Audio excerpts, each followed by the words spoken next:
Voilà, nous sommes en plein cinéma impérial pour cet événement qui est la 29e édition du festival Vue d'Afrique.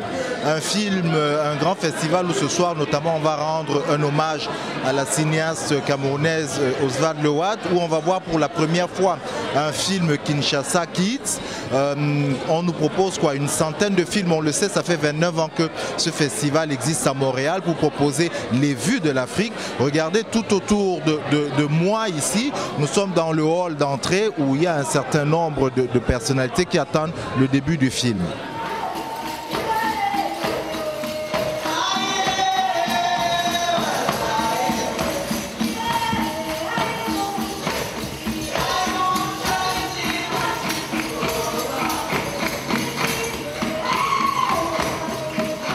Bon, je crois qu'il y a une excellente programmation. Nous, ça fait 29 ans qu'on collabore avec Vue d'Afrique et on finance un prix, le prix des droits de la personne, parce qu'on pense d'abord les réalisateurs qui touchent ces thèmes, ce sont des thèmes très difficiles à toucher et il fallait quelque part donner un prix pour les célébrer, ceux qui ont fait ce pari difficile. Donc ça fait quand même, Vue d'Afrique c'est un vieux partenaire. On a été priés presque la même année, nous ça fait 30 ans, on a été dans les mêmes locaux, on a partagé des programmes ensemble, on est allé en Haïti avec des cinéastes africains, on est les premiers à faire découvrir aux Haïtiens pendant des années des cinéastes africains.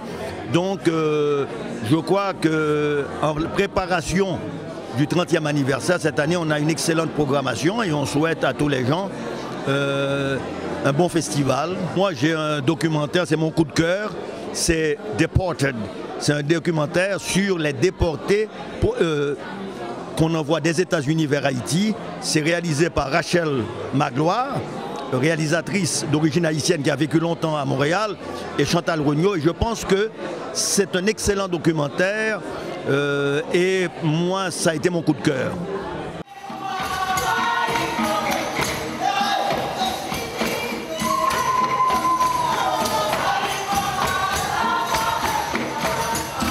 La 29e édition, vous êtes toujours là pour Vue d'Afrique.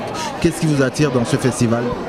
Premièrement, c'est la créativité, les films qui sont là, c'est l'ambiance, le plaisir. J'ai déjà eu la chance d'être jury. Quand tu es jury, tu as la chance de voir tous les films, les documentaires. Et la piqûre est là, la dépendance. Et un de mes films a été présent, un film que j'ai joué, c'est pas mes films, j'étais acteur, un film malien, Pharaon, la Reine des Eaux, qui a été présenté ici. Gérard Deschênes, Gérardine, ce sont mes amis. Et c'est Montréal, c'est ma famille à Montréal pour la créativité artistique des films qui se font. Et j'aimerais bien voir plus de films faits par des Africains, par des acteurs africains. Et ce qui est rare, des producteurs africains, pas encore. Je ne savais même pas que ce film-là, Kinshasa Kids, allait être un film de présentation. Moi, j'ai vu les previews et tout l'imaginaire du film m'a rappelé où est-ce que j'ai grandi. Je suis rwandais d'origine du Burundi. La musique de Burundi, la SAP, tout ça, la musique de Kinshasa a été propagée partout. C'était notre rêve. Hein. Donc j'ai envie de voir un peu mon enfance avec Kinshasa Kid. C'est vraiment le film que je conseille.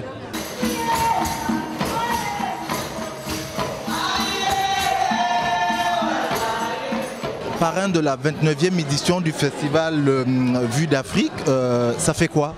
Ah ben, ça fait chaud au cœur, c'est presque une consécration pour un enfant qui est né en Afrique. Se dire qu'on est au cœur de l'événement culturel le plus important du continent nord-américain pour l'Afrique, c'est exceptionnel, c'est une reconnaissance qui me fait chaud au cœur. Et puis c'est un moment de grande émotion qui est dans la lignée de tout ce que j'ai toujours voulu faire pour le continent africain, le raconter, lui permettre d'avoir une vitrine pour se raconter lui-même.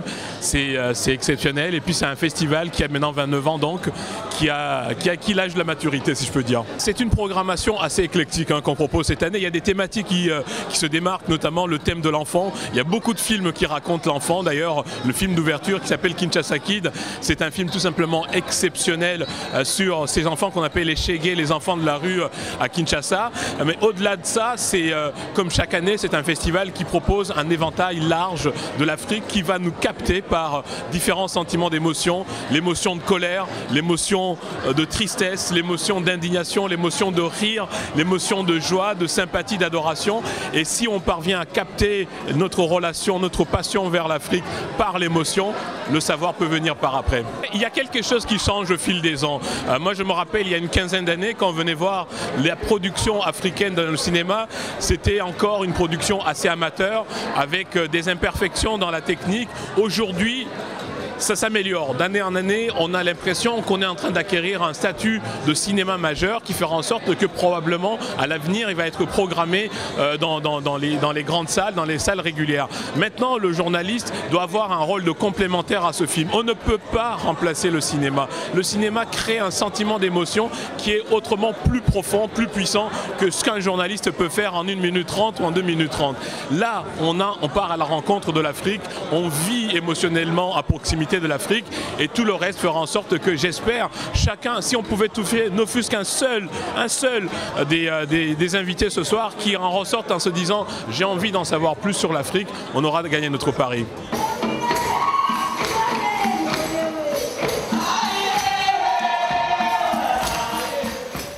De comédien, auteur à ministre aujourd'hui au Festival Vue d'Afrique, le parcours, comment on le vit? Je ne me suis pas posé cette question, mais je pourrais dire que je revois des visages ici que je connais depuis des années et des années déjà. Ça va faire bientôt 30 ans que ce festival tient l'affiche à Montréal et c'est une contribution significative relativement à l'expression de la diversité culturelle via le cinéma africain et créole. Et c'est avec plaisir que je me retrouve là. Un cinéma africain et créole qui a encore beaucoup de mal à rentrer dans le cinéma québécois. Ah ben ça relève davantage du réseau de distribution. Ce n'est pas les politiciens ni les décideurs politiques qui vont imposer, disons, un film ou un autre dans le réseau de distribution qui a un agenda essentiellement axé sur la rentabilité. On le voit aussi avec certains films typiquement québécois qui ne restent pas longtemps à l'affiche parce qu'ils ne rapportent pas de l'argent.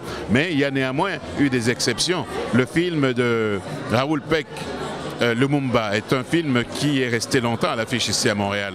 Et c'est un film qui a été projeté dans le cadre de ce festival-ci. Quand on a une bonne histoire, quand on a un bon film à l'affiche, les gens vont le voir. Il ne faut pas s'attendre à ce que la totalité des films, voire même à la limite la moitié des films qui sont projetés dans un tel festival trouvent preneur. Parce que le souci du distributeur et de l'exploitant de salle, c'est de rentrer dans ses sous. Alors, il ne faut pas perdre de vue ce facteur économique là. Je ne pourrais pas venir aux projections à cause de mon travail. Alors, le film que nous allons voir ce soir en est un qui a eu une bonne presse et il est bien placé parce que c'est le film d'ouverture. Les autres, je connais pas les contenus, donc je connais pas les acteurs non plus.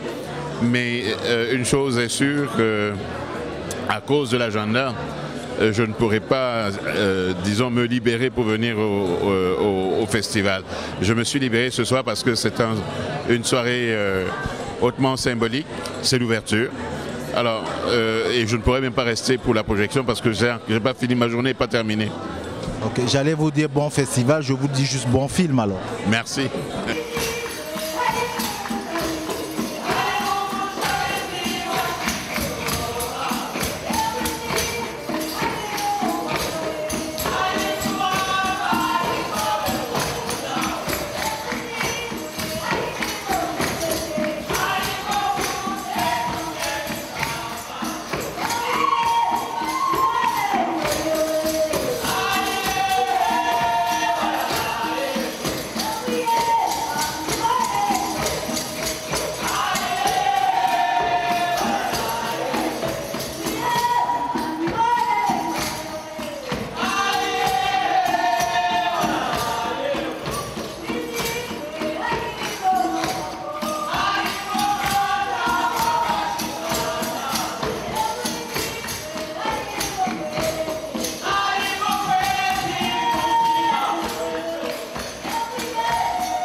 de l'impérial qui a fêté hier sa centenaire, d'ailleurs, en présence de ce beau monde de toutes les couleurs. Waouh! Waouh! C'est drôle. Ça m'est arrivé pas mal de fois en 18 ans de vie au Québec. Et ça m'est encore arrivé aujourd'hui en prenant un taxi pour m'en venir ici. On ne me croit pas quand je dis que je suis africaine, parce que je ne suis pas noire. Hein? Pour une fois que je tombe sur un chauffeur de taxi pure laine, il m'a dit « Vous, avec votre accent, vous êtes européenne, n'est-ce pas ?» Je dis « Non, je suis d'origine africaine. » Il dit « Voyons, ma petite madame, il y a des blancs dans ce pays-là. » Voyons, mon grand monsieur, l'Afrique, c'est pas un pays, c'est un continent. Il m'a dit Nelson Maradona, alors, il vient d'Afrique, me semble. Et premièrement, vous parlez de Nelson Mandela. Deuxièmement, il vient d'Afrique du Sud. Mais il y a aussi l'Algérie, l'Angola, le Bénin, Botswana, Burkina Faso, Burundi, le Cameroun, Cap-Vert, Centrafrique, Comores, Côte d'Ivoire, Djibouti, l'Égypte, l'Érythrée, l'Éthiopie, le Gabon, Gambie, Ghana, Guinée, Guinée-Bissau, Guinée équatoriale, le Kenya, le Togo, le Nigeria, la Libye, Madagascar, Malawi, Malais, Maurice, Mauritanie, Mozambique, Namibie, Niger, Nigeria, Ouganda, Rwanda, République du Congo, République démocratique du Congo, le South